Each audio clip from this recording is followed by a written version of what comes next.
Welcome inside our CitrusTV studios for this Webisode edition of Cuse Countdown alongside Tyler Aitken and Nick Waley. I'm Srikar, Rajendran, breaking down Syracuse men's basketball against Youngstown State. Now, fellas, you escape with wins against Lemoyne and Colgate, but in this matchup, Tyler, what does Syracuse need to do to ensure a bigger margin of victory? Well, the Orange need to do a lot better inside against smaller schools.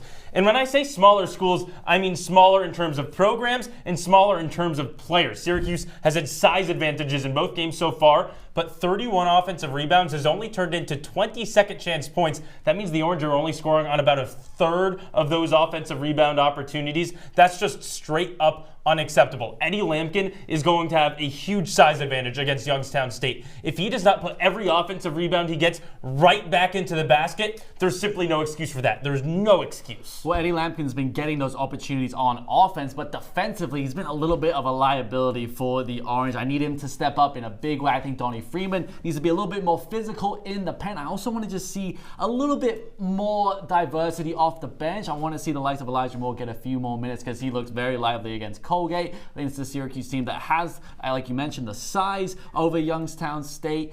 See what they can do this weekend because I think that they could pull out the win. Well, Nick, do you think that defense actually does get up to speed? What's your prediction for this one? Well, like I said, I think they're going to pull out the win. I think it's going to be quite an easy one, 82-67 for me against the Penguins. Like you mentioned, Tyler, they have the size advantage. They have the talent advantage. I think it's going to be an easy win for the Cuse. I'm with you, a pretty easy win. 85-71 the score I'm going with. Adrian Autry says it's going to be tough to keep teams in the 60s because of how fast-paced the Orange's offensive style is under his scheme. So I do have the Penguins getting past 70, but it's still going to be a double-digit win. I'm going to go 80-67 SU in this one. I think this is the game where they finally put it all together against a team like Youngstown State. Definitely possible as well. From Nick Waley, Tyler Aitken, and myself, we want to say thank you, and we hope you go and enjoy the game.